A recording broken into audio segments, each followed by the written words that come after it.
안녕하세요. 건강신바트입니다. 살이 찌게 되면 몸이 무거워지고 움직이는 것이 귀찮아질 뿐만 아니라 만성질환의 원인이 되기도 하는데요.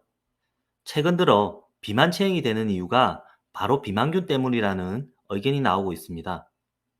그렇다면 비만균은 정확히 어떤 것일까요? 이번 영상에서는 비만균이 어떤 것인지 살펴보고 비만균을 줄이는 방법에 대해 함께 알아보도록 하겠습니다. 영상을 끝까지 보시기 바라며 시청하기 전 구독, 좋아요, 알람 설정을 해주시면 건강한 삶에 도움되는 정보를 꾸준히 받아보실 수 있습니다. 자, 그럼 오늘의 건강신바트 시작합니다. 비만균이라고 들어보셨나요? 이 비만균은 우리 몸에서 어떤 역할을 할까요? 우리 몸속에는 무려 100조 개 이상의 미생물이 살아가고 있는데요. 대부분 소화기관에 존재하고 있습니다. 그중 대장에서 많은 세균이 살고 있으며 어떠한 세균이 사는지에 따라서 몸의 건강 상태는 달라질 수밖에 없습니다. 장 속에 있는 세균은 크게 세 종류로 나누게 되는데요. 면역세포를 활성화시켜줄 수 있는 유익균과 면역세포를 떨어뜨리는 유해균, 그리고 두 가지 역할을 하는 중간균이 있습니다. 장 속에서는 중간균이 가장 많은 비율을 차지하고 있는데요.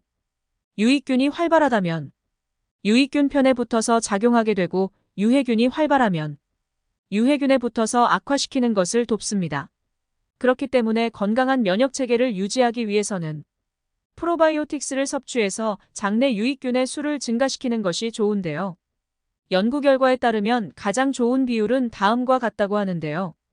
유익균은 85%, 유해균은 15%일 때 가장 이상적인 비율이라고 보고되었습니다.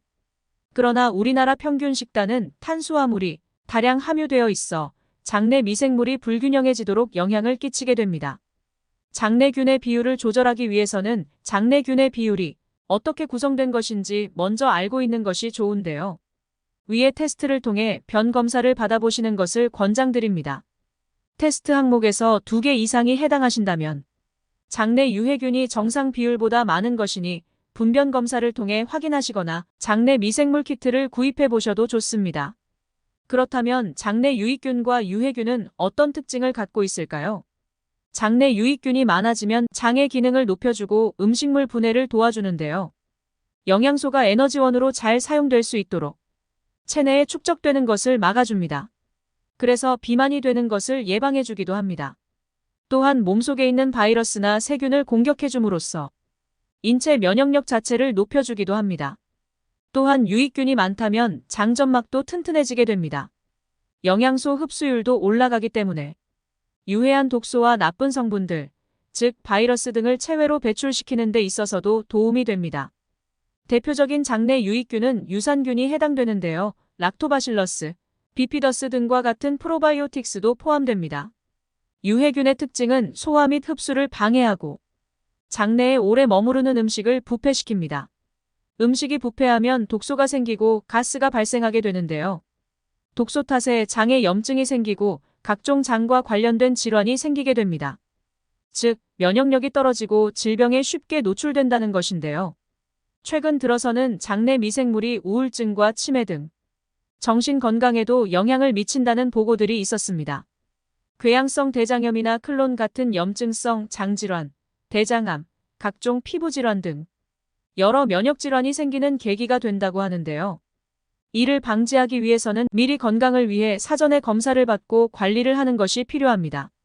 대표적인 장내 유해균은 클로스트리dium, 푸소박테리움이 있는데요. 비만균 피르미쿠테스도 여기에 포함됩니다. 비만균, 비만이 되는 이유. 장 속에 박테로이데테스라는 균이 있는데요. 이러한 균이 많을수록 탄수화물을 분해하고 배출을 촉진함으로써 우리 몸을 날씬하게 유지할 수 있도록 도와줍니다. 그래서 비만을 예방하는 균이라고도 불리는데요. 반대로 비만을 유발하는 균도 존재합니다. 비만균 피르미쿠테스는 당의 발효를 촉진하여 지방산을 발생시켜 장 속으로 흡수시키게 되며 이로써 비만을 유발하게 합니다. 실제로 이와 관련된 연구 결과도 나왔는데요. 미국의 메이오 대학에서 진행한 실험으로 피르미쿠테스균을 주입한 쥐는 같은 먹이를 주었을 때 비만균이 없는 쥐에 비해 1.5배의 살이 쪘다는 보고가 있었습니다. 또한 사람을 대상으로 한 연구에서도 같은 결과가 나왔는데요. 비만균을 3% 유지하고 있는 실험군은 상대적으로 많은 음식을 섭취해도 체형이 유지되고 비만이 생겨나지 않았지만 비만균의 비율이 19%인 실험군에서는 적은 양의 음식만 섭취해도 금방 체중이 증가되었다는 결과가 나타났습니다. 비만균 줄이는 방법이 있을까요? 그렇다면 이렇게 우리 몸에 유해한 비만균을 어떻게 줄일 수 있을까요? 그리고 비만균을 억제하는 유익균은 어떻게 증가시킬 수 있을지 궁금해 하실 텐데요. 프로바이오틱스를 섭취함으로써 장내 유해균 자체를 유익균으로 만드는 것도 좋은 방법이지만 비만균 자체를 제거하기에는 어렵습니다. 결국 비만균 제거에 있어서 핵심 방법은 식단 조절인데요. 식단 조절을 하게 되면 장내 유익균을 활성화하는 것을 도와주고 장내 유해균이 활발해지는 것을 막을 수 있기 때문에 비만균이 생기지 않도록 하려면 식단을 조절해야 합니다.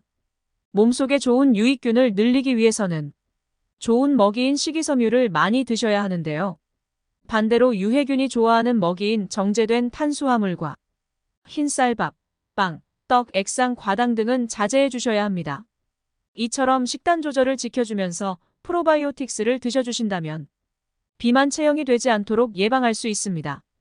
오늘 이렇게 비만균에 대한 내용을 나눠보았는데요.